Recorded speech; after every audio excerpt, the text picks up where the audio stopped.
Welcome to our night video about our visit to Venice. The most first-time visitors to Venice spend their majority of their time around its famous St. Mark's Square, and it's rightfully. Those with a bit more time in Venice also fit in a visit to Murano, a nearby island.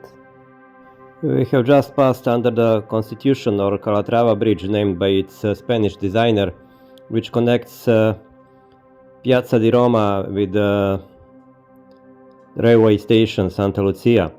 We talked about this bridge in our video about Grand Canal. Here you can see Scalzi Bridge or Barefoot Bridge, the older one bridge from 1932, which is also on Grand Canal.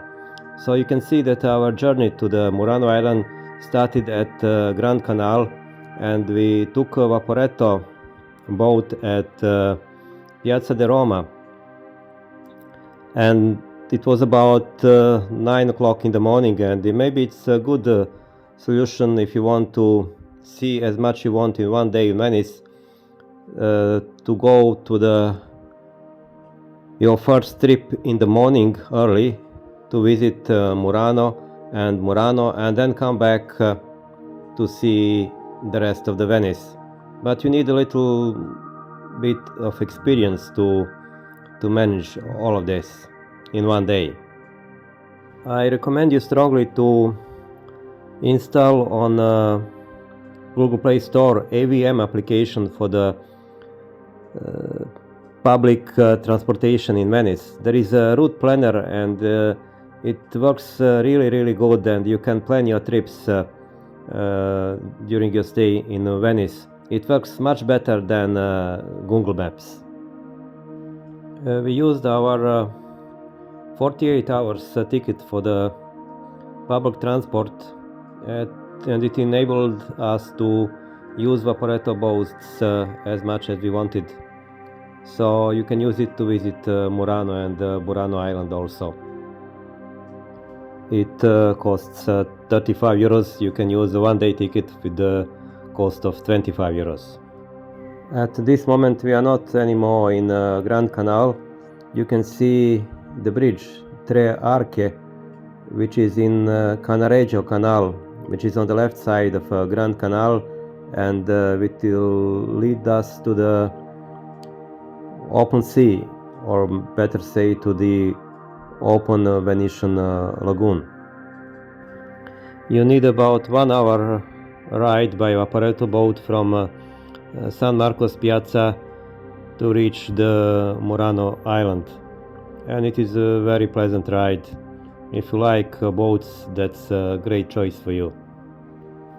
We organized this trip by ourselves, but if you want a guided tour, you can go to the International Tourist Information Center just at the Piazza del Roma, and they will offer you some other options.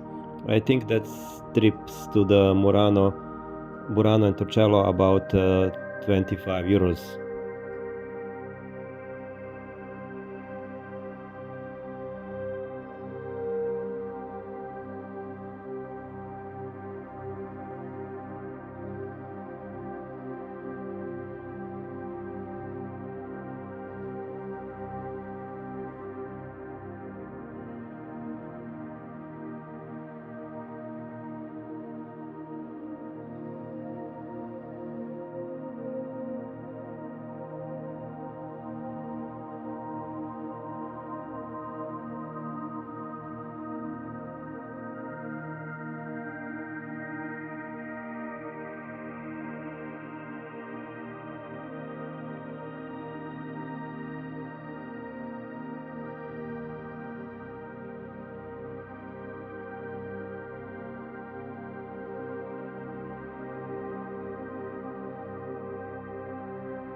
Here you can see Chiesa di San Michele, a church on Michela Island.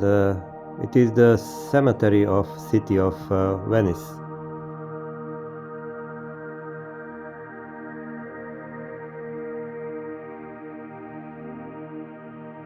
We have just arrived at Murano Island. Murano, Venice is actually a collection of 7 individual islands, all linked together by bridges. This is the place to go if you are interested in the renowned Murano glass. Most people come here to tour a glass factory and watch a glass blowing demonstration, and maybe even buy a few hand-blown glass souvenirs. Just nearby Vaporetto boat station, you can see a Glass Cathedral from 13th century. It's a newly restored medieval church which is now used to present visitors' experience of authentic Murano glass. While having a drink, you can see live demonstrations of Murano glass making. Murano was originally a fishing port and a salt production center. As with the other outlying islands in Venetian lagoon, Murano came under the rule of Venice, a trading powerhouse whose influence spread all around Europe and even beyond. Around the end of 13th century, the Venetian government determined that it was too dangerous to have glass-blowing furnaces continue to operate in Venice proper. They feared the fire caused by a furnace would spread through the city with its mostly wooden buildings, destroying everything it had taken centuries to be built. And so the glass-blowing furnaces were banished from the city to the nearby island of Murano. In Murano, the glass blowers of medieval Venice flourished and perfecting their art such that eventually Murano glass became renowned world over. The island's masters of glass blowing enjoyed a privileged status and much prosperity. For a period of time, Murano was the main glass making center in all of Europe. But by the end of 16th century, some Murano glass makers left for the other parts of Europe, and the industry spread to the other countries. In 20th century, Murano glass making traditions were revived and new factories opened, and today glass making is back in the Murano. Major glass makers in Murano have banded together and developed a trademark that certifies glass made in Murano using traditional techniques to distinguish it from copies made elsewhere in the world. Along the canals in Murano, you can see many shops of glass and also several factories. You can visit them and see demonstrations of glass making. So if you're interested in glass, you can spend here quite a lot of time. But you also can just take a stroll around this beautiful island, which is authentic and different than in Venice. Here you can't be lost like in Venice because Murano Island is not so big. Here you can see the Grand Canal of Murano with not so many boats like Grand Canal in Venice, and a long bridge that goes across. And you can go across and then stroll along the Grand Canal from the both sides. And here is also one of the glass factories in Murano, just nearby the bridge. It is a Mazzega factory.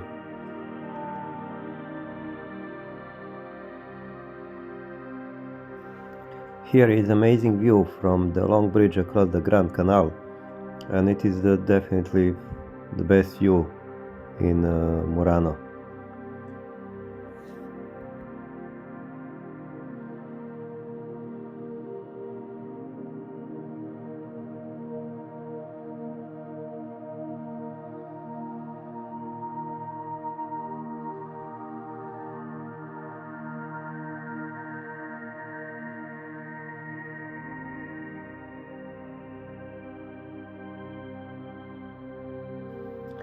At Campo San Stefano, you can see amazing comet glass star sculpture created in 2007 by Simone Cenedese, one of the glass masters of Murano. The sculpture is at the base of the clock tower. It has been made from several hundred pieces of spiky glass shards of different size. It is a must-see when you visit the island, and if you stay late enough you can see it lit up at night. The glass from Murano is world famous, and many tourists come here not only to see how it is being produced but also to buy. So if you're buying something that is very expensive, maybe it's good to have some expert or just to do it in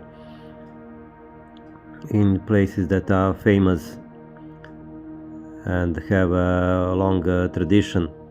Sometimes if you want to buy something that is quite cheap in the shops, even in Murano, it can be from some other places just to satisfy the tourists. Of course, you can take a walk along Murano. It is a wonderful place, and in contrast to the Grand Canal in Venice, here you can walk along Grand Canal, and so you can see the whole island just out of places where tourists usually come. Murano used to have lots of churches, but many were torn down to be replaced with glass factories. Only 4 are left, and among them the Duomo di Murano, also called the Basilica dei Santa Maria e Donato, is the most important. The inside of the church is stunning, especially the marble floor from the 20th century inlaid with the Byzantine mosaics. There are many interesting things that you can see in this church, but all in all the church makes for a great break from glass-related activities and to have a little bit of real heaven peace. Just nearby Duomo is a Museum del Vetro. It is small but will round out your experience on the glass island. The museum has been open since 1861 and will show you the history of glass through the ages. The collections are chronological, and there are several pieces from each significant periods of Murano's history. You can also see examples of some of the techniques used by the glassmakers of Murano.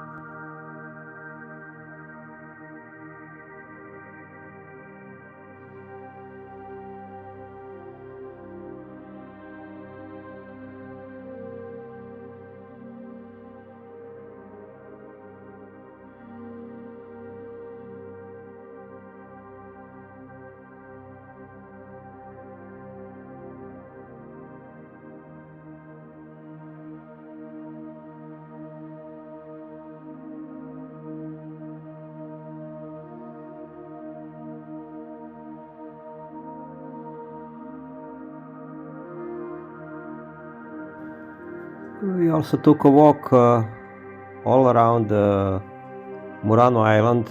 There is also a residential area with buildings from the modern period. You can see there also primary school.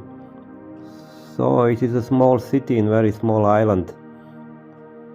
But personally I think it will be a little bit claustrophobic to live in so small place surrounded by the sea, but there are vaporetto boats which connects Murano all day, so you can easily go to Murano to Torcello,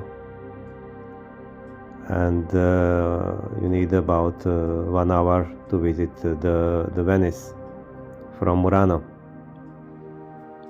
From that point of view, there is no big difference if you live in some big city and you need 1 hour by bus to come to the center of the city. Here is almost the same thing. The lagoon of Venice, which is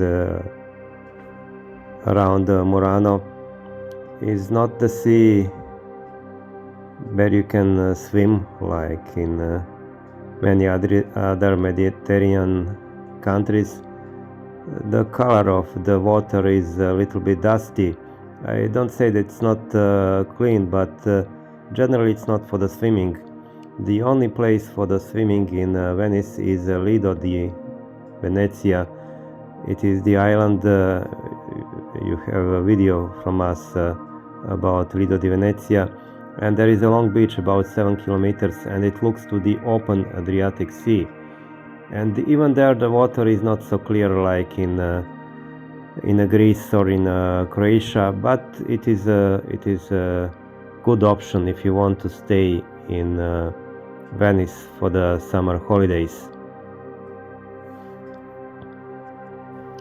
As you could see, there were not too many tourists in Murano. I don't know what was the reason, because it is a really famous place in Venice. We came to Murano about 10 o'clock a.m.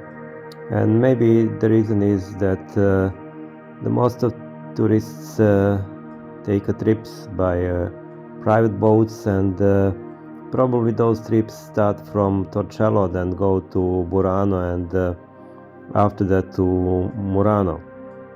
And you'll see in our video about Murano that there is absolutely different atmosphere with many restaurants full of tourists. But we came there later, about 12 a.m. Now we took a walk back in direction of Vaporetto boat station, but from the other side of the first canal. And here you can see from the left side you can see some nice squares and restaurants, and at the end you can see the big lighthouse. I think it is built in 1912. It's very big and very impressive. Finally we came back to the Vaporetto boat station and took half an hour ride to the Murano island, and you'll have a video about Murano island. You already saw, if you follow our series of videos about Venice, story about Torcello island, which is only 5 minutes from Murano island. Thank you for watching us, and please subscribe, give us some comment, or like or share this video. It will help us to maintain this channel.